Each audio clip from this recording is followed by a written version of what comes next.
Hey, Blastoid here. So I had a thought. Could I combine all 9 minerals, not including S.A.M ore, and create every item in the game on one belt using programmable splitters? So last night I took it upon myself to give it a try and I succeeded. Let me show you what we have here. We have all 9 resources coming in here, and then they're being merged into this one belt. You can see here. And then they go through this long line of machines and programmable splitters, mergers back onto the belt. So for example, this machine is making, let's see what it's making, compacted coal, looks like. So sulfur and coal are going in here. Then I've got a small belt there just to prove I did make that mineral. And then it comes right back onto the belt and then moves on, and whatever needs compacted coal down the line gets it. Now every once in a while I will take things off the belt and throw it into a trash line. You can see there.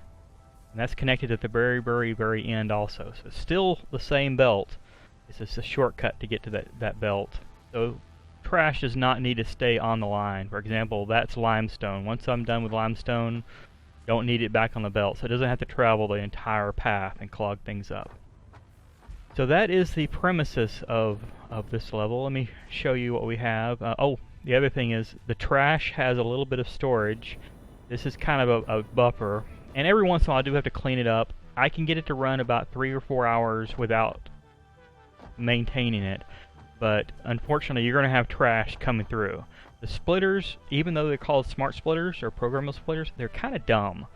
Even though a machine might say, hey, I need that resource, to prevent a resource clogging up the entire belt, you have to turn it on to let things pass through.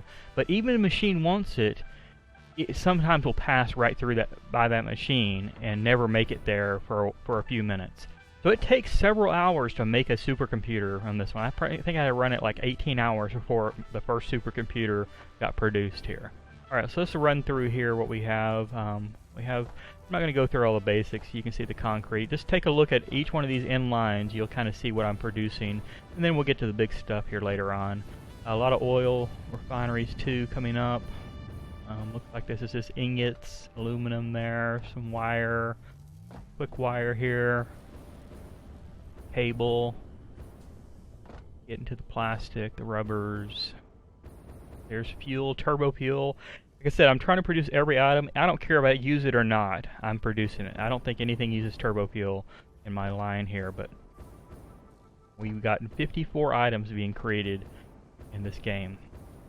The only thing I'm not making here is nuclear items, except for the rods, because those aren't, radioactive. Even gunpowder there, beacons over here, Noblest. Looks like this is ammo for the guns, cartridges, modular frames are being produced, heavy modular frame, rotors, stators, and you of course know what comes next, good old motors. Oscillators there, circuit boards, AI, computers. Not many computers are being made, those get luckily thrown down the line. High capacity cards.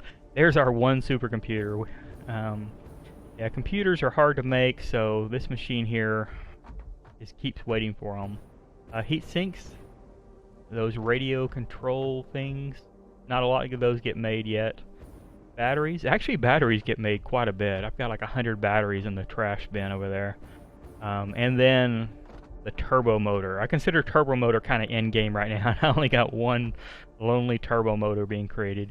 And then the only thing nuclear, which is not radioactive, are those control rods right there. So let me fly up here and show you the entire thing one more time.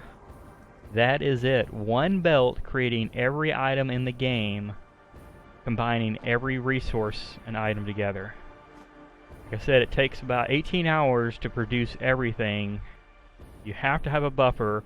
When patch 3 comes out and that void machine happens, and hopefully they fix the smart splitters, make them a little bit more efficient, This might actually be a viable build. Right now, it's not that great of a build.